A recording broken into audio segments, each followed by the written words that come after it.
Alright, so today we're tackling the topic that most people find the most confusing in networking, and which is IP addressing and subnetting. So I'm just going to make this as simple as practical as possible.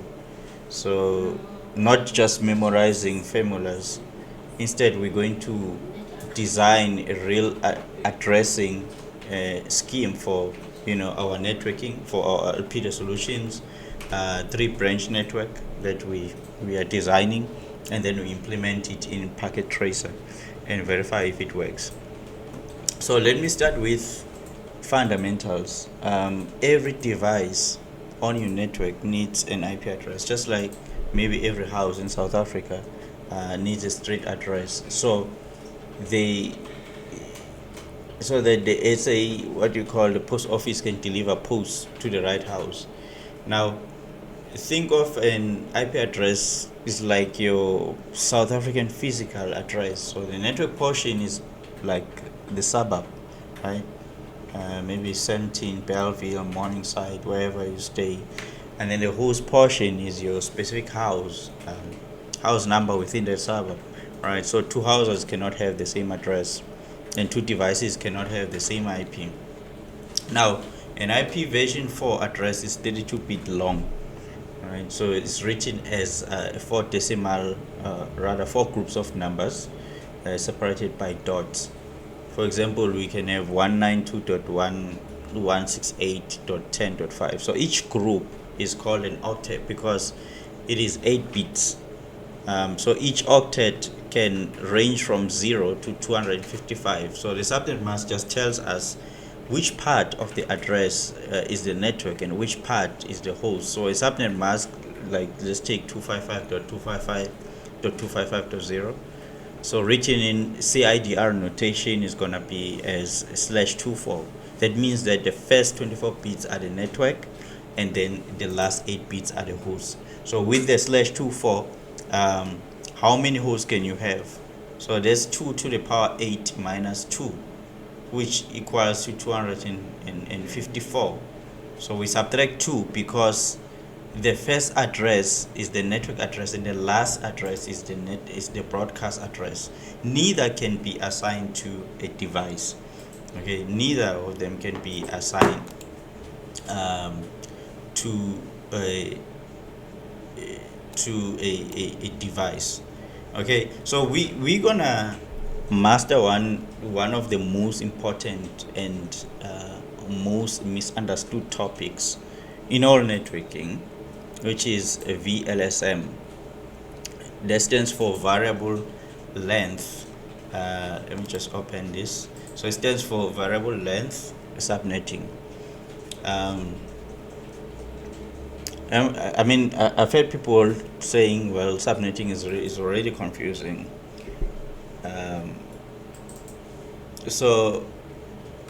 But just stay with me, because I believe that we'll understand it at the end of this lesson. So it's just going to feel like an obvious thing to do, and it's also going to feel like common sense. Okay, so now in our networking, let's just go back. I'm just going to switch back to Packet Tracer. So imagine that you work, you're a network engineer at Elpda Solutions, like we have here. You have 3 offices, like we already established, Johannesburg, Cape Town, and Durban. So your boss gives you one block of IP address to work with. So let's say your boss just gives you so let's say they give you like a 10.10.0.0/16. So that is how many IPs in total. That is 65,534 IPs. Usable IP addresses. Now the Johannesburg office, let's say they've got 200 staff, and then the Cape Town has so let me just say Johannesburg, there is 200 staff, And then Cape Town, they've got, let's say, 150 staff.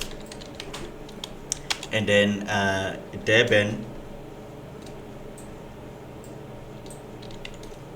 they have, let's say, 50 staff in these offices. And then the WAN link between Johannesburg and Cape Town, so that only needs 2 IP addresses, right? We already done something like that in Packet Tracer yesterday. So we've got a Johannesburg router and then a PC in Cape Town just connecting directly via a WAN link. All right, but now it only needs 2 IP addresses each for each router and at each router's end. So actually there we're not supposed to put PC, we're supposed to put a router, but then I wanted to ping it, so we had to put a PC so that we can learn about to see the OSI model in action. Now here's a core problem that VLSM solves. Without VLSM, you are forced to give every subnet the same size, even if one subnet needs 200 hosts and another one needs only 2. See, so this is called a fixed length subnet masking, and it just wastes massive amount of IP addresses. So VLSM lets you give each subnet exactly the size it needs, no more, not less. So before VLSM, engineers, what they used to do, they used FLSM, which is a fixed length subnet masking, where every single subnet just gets the same mask. So if you choose maybe a /2 for giving you a 254 hosts per subnet, you will assign the full /24 to the WAN link that only needs 2 addresses. So you will waste 252 IP addresses on a network with hundreds of WAN links. That just adds up to thousands and thousands of lost IP addresses. Let me give you an example. Let's take ISP like Vox or Telkom OpenServe. They are still managing a limited, IPv4 address pool. So AFRINIC, which is the African Regional Internet Registry, has nearly exhausted its IPv4 allocation for the entire continent. You see now. So wasting IP addresses is not just inefficient, but in Africa as a continent, it is a real resource problem. So VLSM is how engineers, they stretch every last address. Okay, so VLSM is a solution. It lets you cut out the address space into different sizes for different needs. Now, big subnets for Johannesburg, which is with 200 staff, right? And then we use a /24, and then a tiny WAN link will use a /30, and then the right tool for the right job. So that is VLSM. Now, before we can do VLSM, we need to be solid in binary. We need to be solid in binary and subnet mask. And I promise this is the last time binary will feel hard, hopefully. But let me show you the only things that you actually need to know. Let's look at maybe the IP address binary.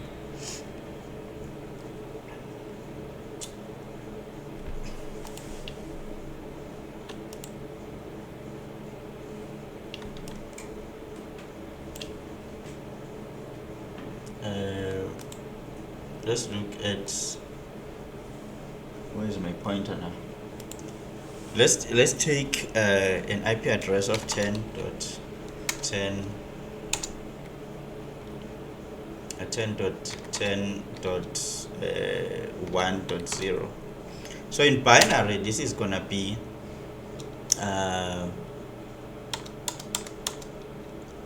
I'm trying to, it's actually 8 byte. each octet is 8 byte, meaning if we take, what did I do here? What's okay, there's something weird going on here. I shouldn't have that dot there. So each octet, like if we take this octet means 8. That's all it means. So each octet is 8 bits. So the first one is 8 bits, and then this is 8 bits, and then this is 8 bits, 8 bits. So in total, we've got 32 bits. So now each bit position has a value. So it has a value. So that value will be something like a 1 to 8, and then 64, and then 32, and then 16, and then 8.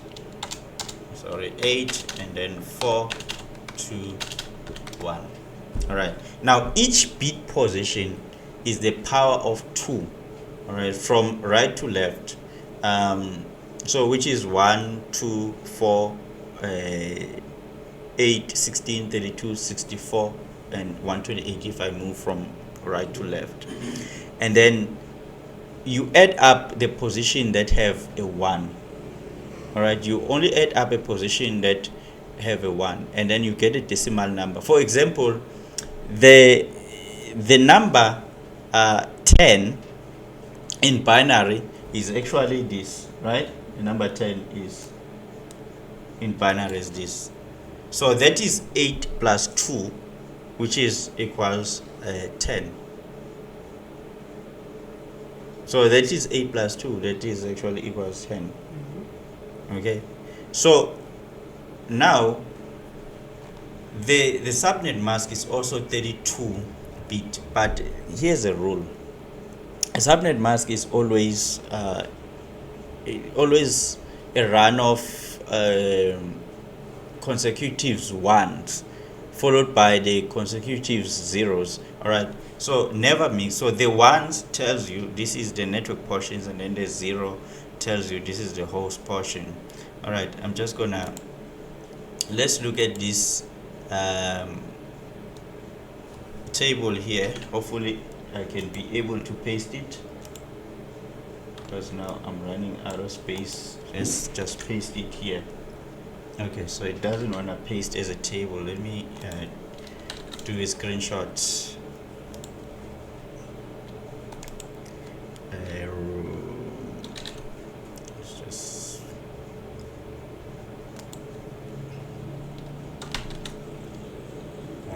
Just do a screenshot quickly, because it doesn't want to paste as a table, and then we will just paste it somewhere here. All right, so now look at that. So look at the /30 row, that last row, right? The /30. The last octet is 11111100. So this means 6 bits are network bits, right? And only 2 bits are the host bits. So the 2 host bits gives us 2 to the power 2, which is 4 total addresses minus the network address and the broadcast address, and then that equals 2 usable host addresses, right? So it's perfect for the point-to-point WAN link where you only need 2, just like between Johannesburg and Cape Town. All right, now I mean, the formula for usable host, you remember from our networking lesson, is what is 2 to the power host bits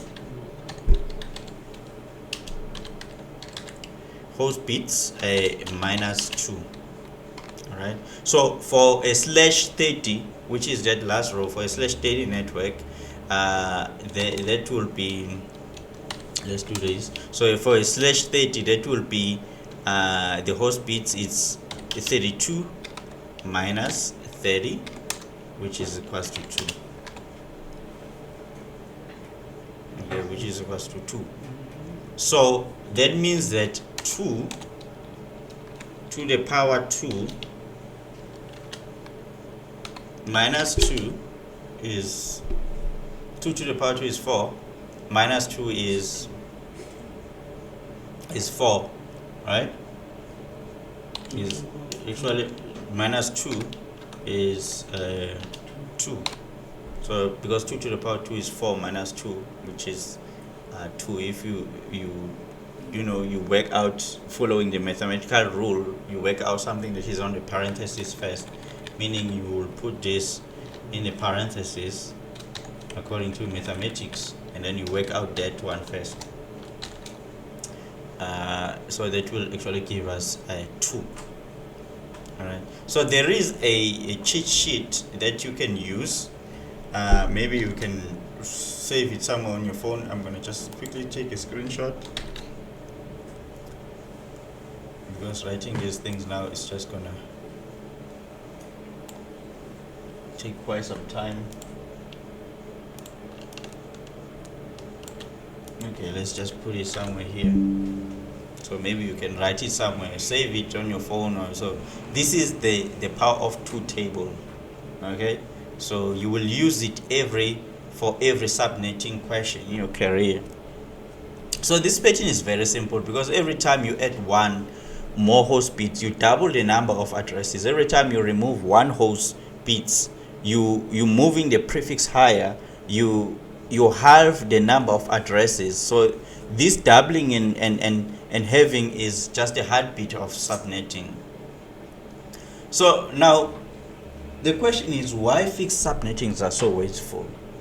Let me show you exactly how wasteful FLSM is, so that VLSM feels completely obvious by comparison.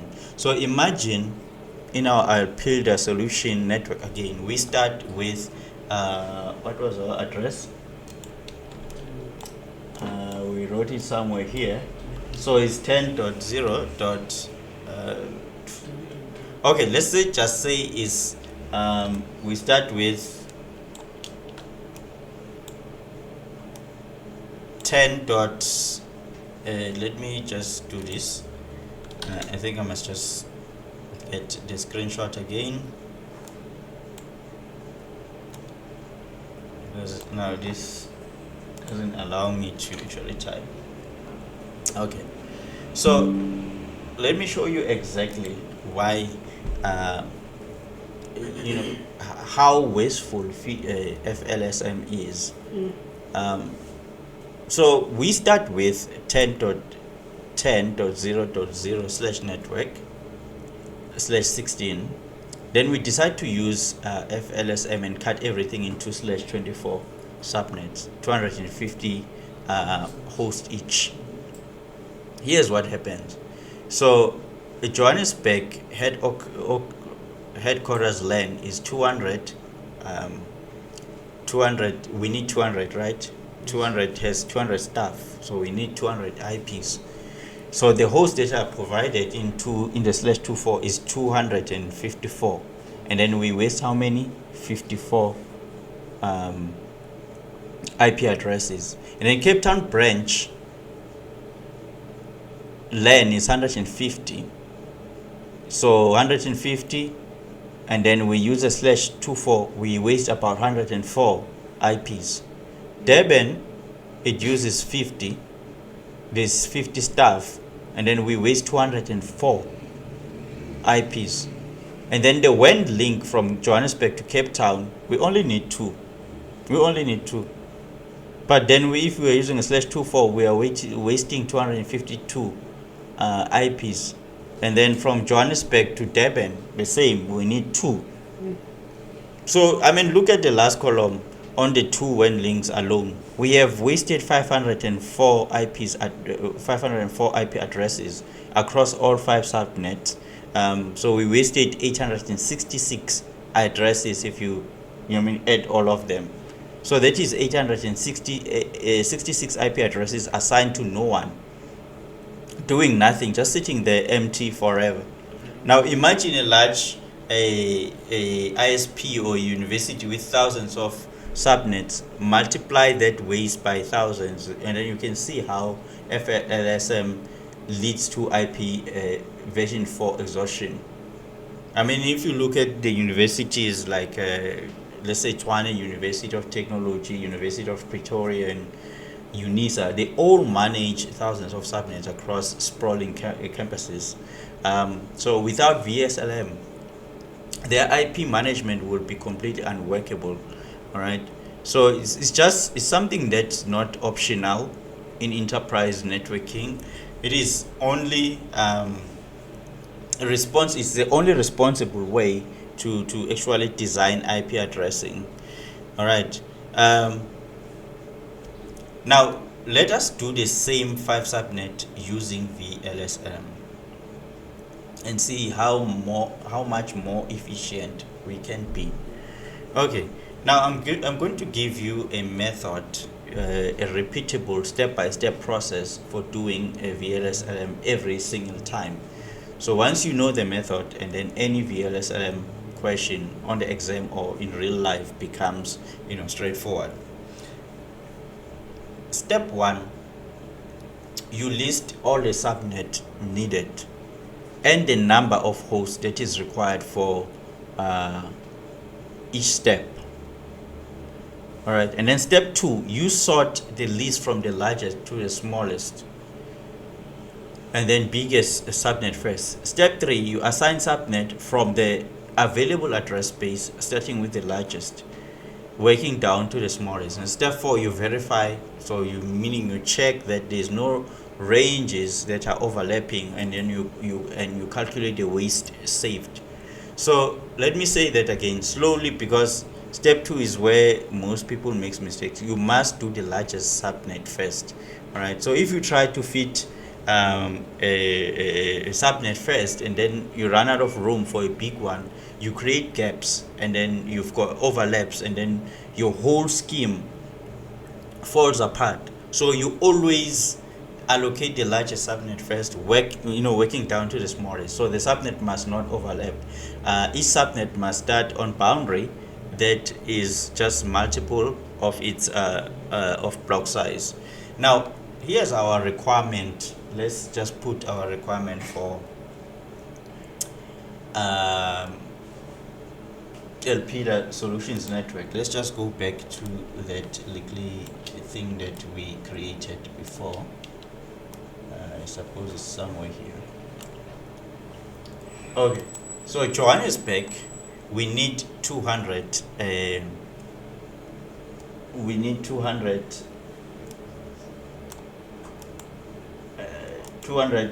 IP addresses, 200 hosts. So the block that is needed is gonna be /24. Okay, that means the subnet that we will use is gonna be what? It's gonna be 10.10.1.0 /24. Okay. The second is Cape Town branch. Cape Town branch is gonna be /24 as well. So that's the subnet is gonna be what is it? 10.10.2.0 /24. And then number 3 is the Durban.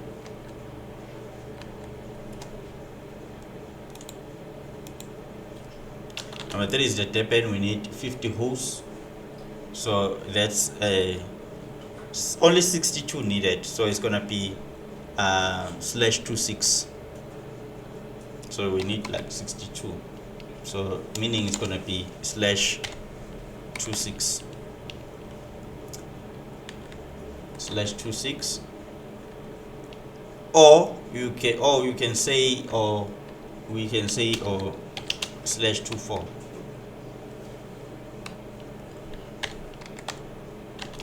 And then so it's gonna be, the subnet is gonna be 10.3.0 /24 or /26. Okay. All right, now the next thing that we need number 4 is when Joburg to Cape Town.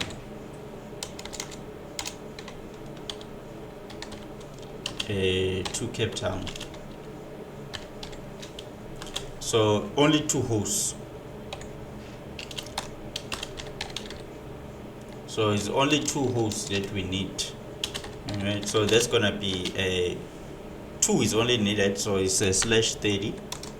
So our subnet is gonna be 10.10.100.0/30.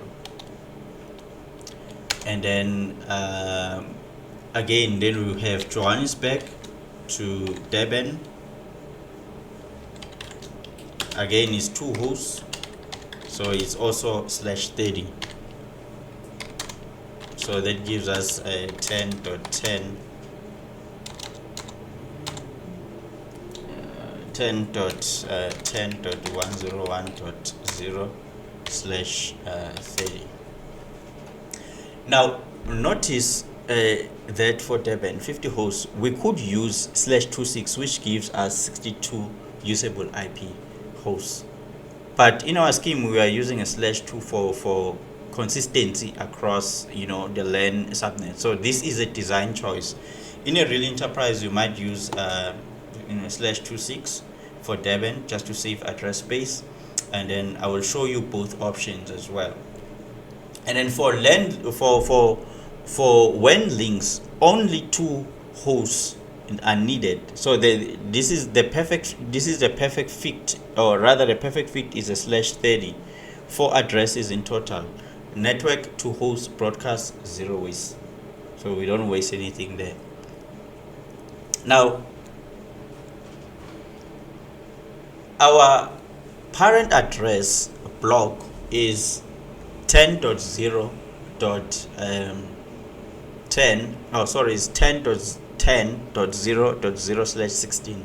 So that's our parent block, or parent address block. Now let's start cutting.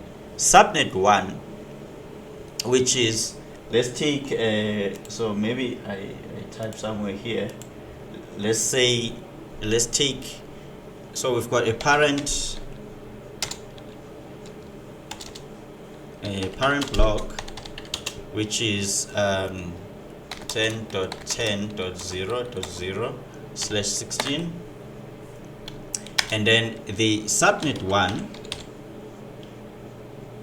which is Johannesburg HQ or headquarters. It's gonna be what, 10. So that's 10.10.1.0, and then it's a /24. Okay, maybe let's move this a little bit down so that it does not. And then the network.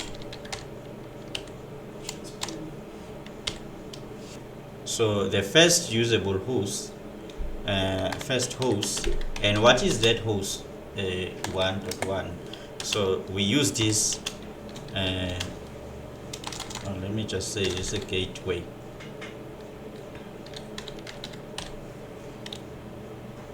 And then the last usable host, the last host will be what is now 10.10.1.254.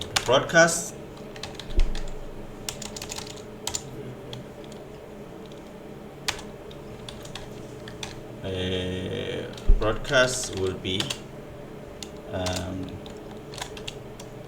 10.10.1.255. So notice how the block size tells us where the next subnet starts. So a /24 has a block size of 256. So from 10.10.1.0 we add 256 to the third octet, which gives us 10.10.2 for the next subnet. You understand now how you get the next subnet for the next network? So we just add 256 to the third octet. So check, the third octet is what?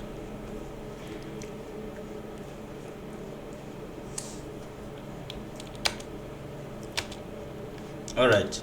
So subnet 2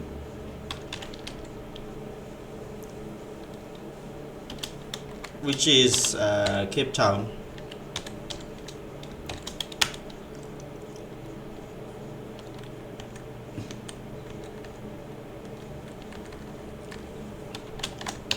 That's gonna be 10.10.2.0/24. Because we finished a block now, it's only 256 block. If we add another 256, it becomes the next block. We move to 2. Remember, I taught you these things in the beginning, right? So hence we're starting with 2 now, because we finished that block. And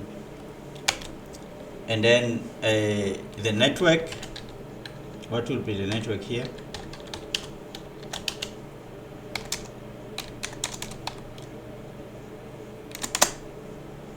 And then what will be the first host? Okay, let me just scroll down. So the first host is what? It's the gateway.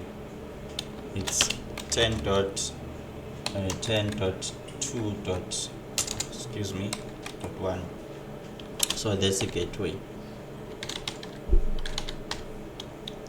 All right, and then the last usable host is gonna be the last host is gonna be 10.10.2.254. The broadcast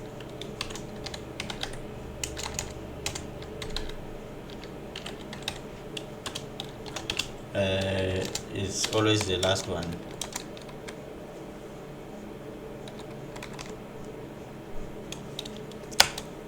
What is the next available? So if I add another 256 on top, there's no choice. The block has finished. I mean, it's full. There's no choice but to move to the next number, which is 3. So you increment it like that. All right.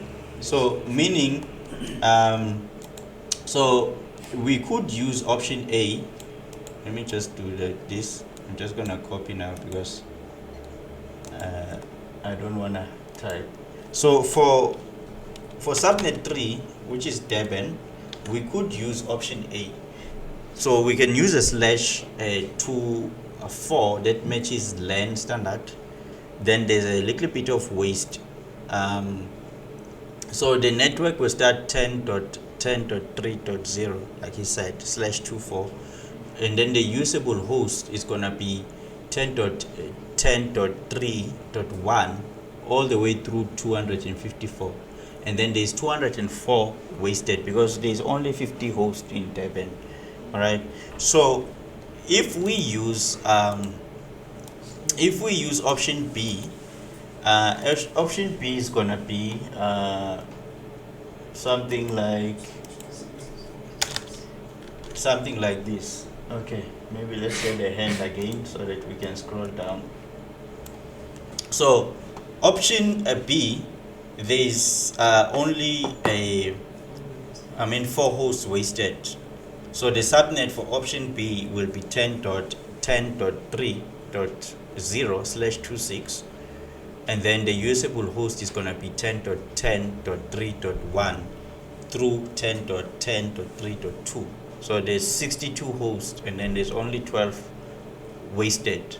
And then the broadcast, of course, is going to be 10.10.3.63. So, but our scheme will use option A, a /24, for LAN consistency, because at the end of the day, we want consistency as well.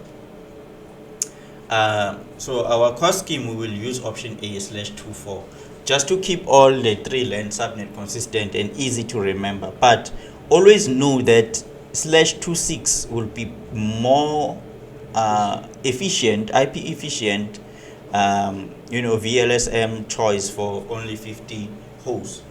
Now, the WAN links, on the WAN links, notice I jumped 10.10 to 100. I jumped to 10.10.100.0 for the WAN subnet. Why? There's 2 reasons. One, it keeps your LAN and WAN subnet in a clearly separated ranges, okay, making the routing table easier to read.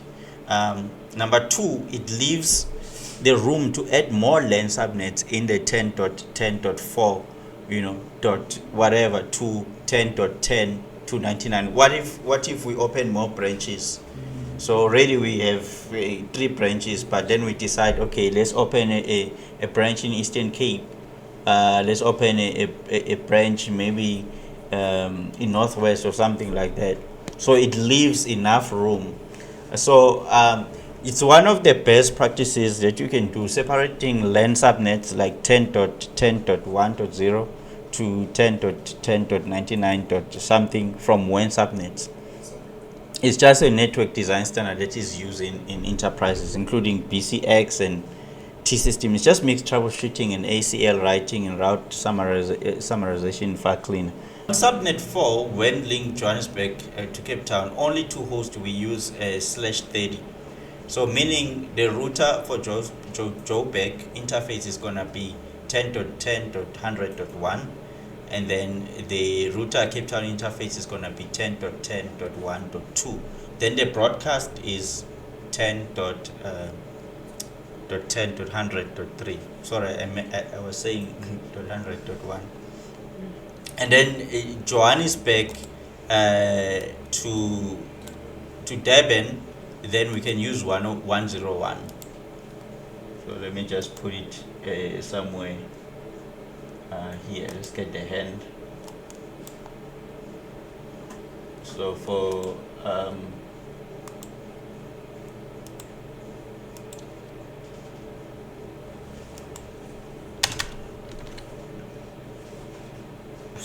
when link from Johannesburg to Durban is also a /30. So we skip ahead to 10.10.101.0 just to keep each one link in its own clean /24 space. Again, that's a good practice. Now here's a complete VLSM addressing scheme that I just wanna put it up there. I'm trying to, oh, there we go. That's my computer is just slow to,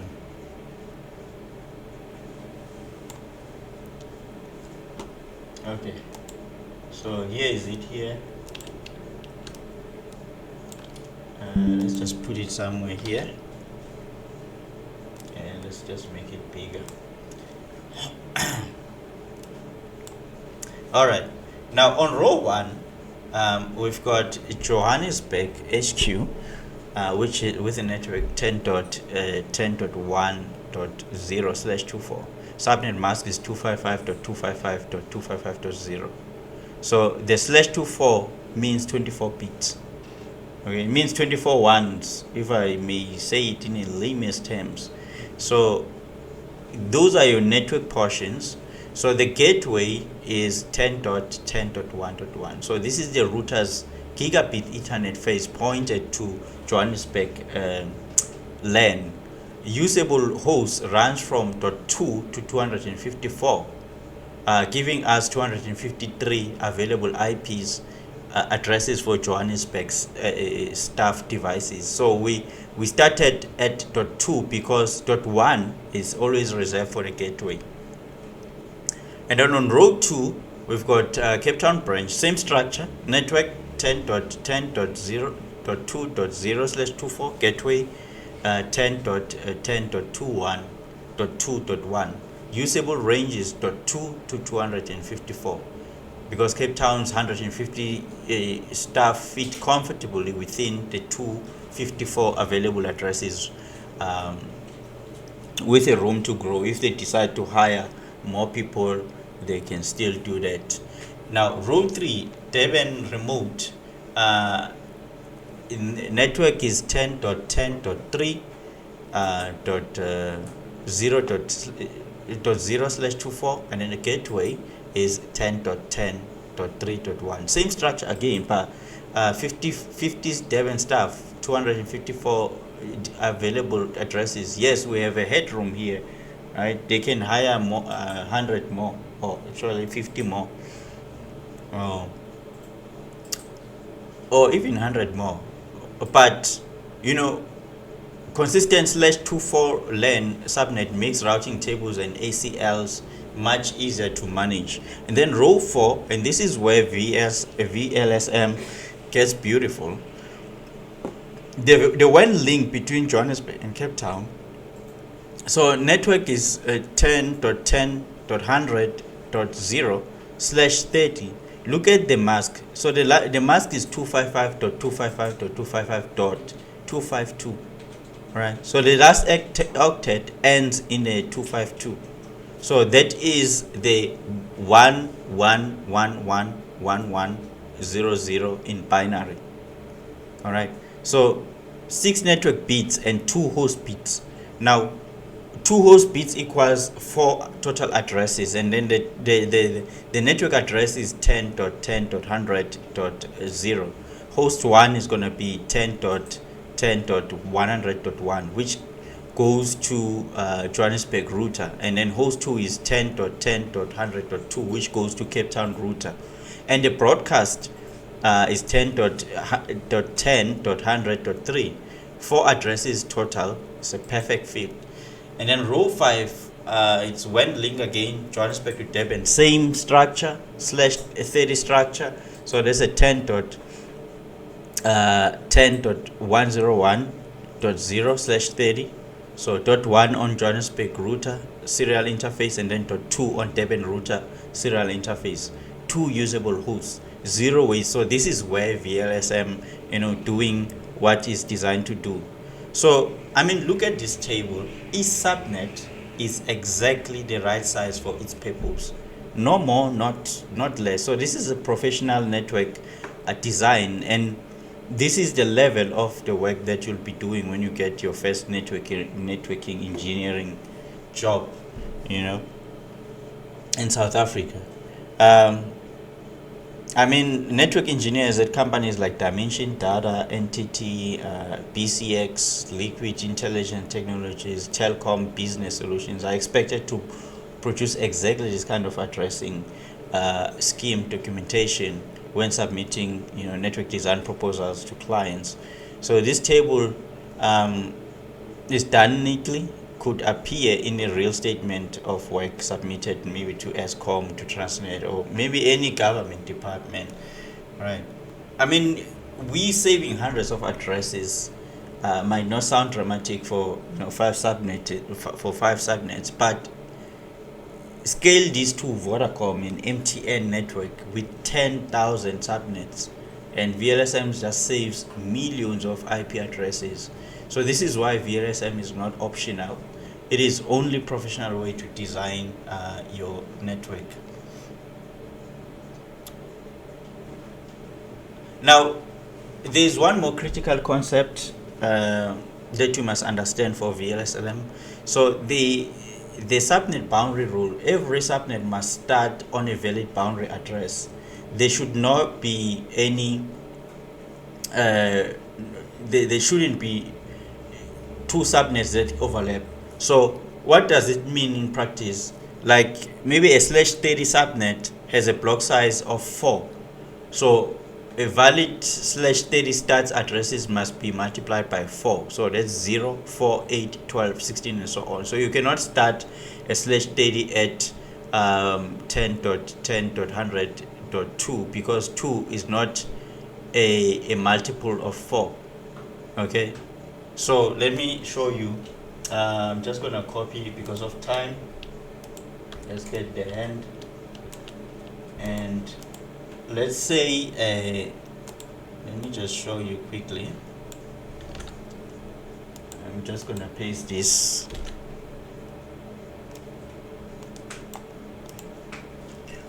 So here is a formula. You can see dot 100.0 and multiply by 4, and then we get to 4. Multiply by 4, we get to 8. Multiply by 4, we get all right, and then you get to 100.16 and so on and so on.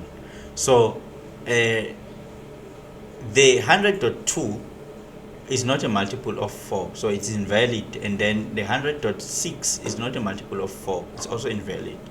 On a 24 block size, 256 valid starting address, you can multiple of 56 in the third octet.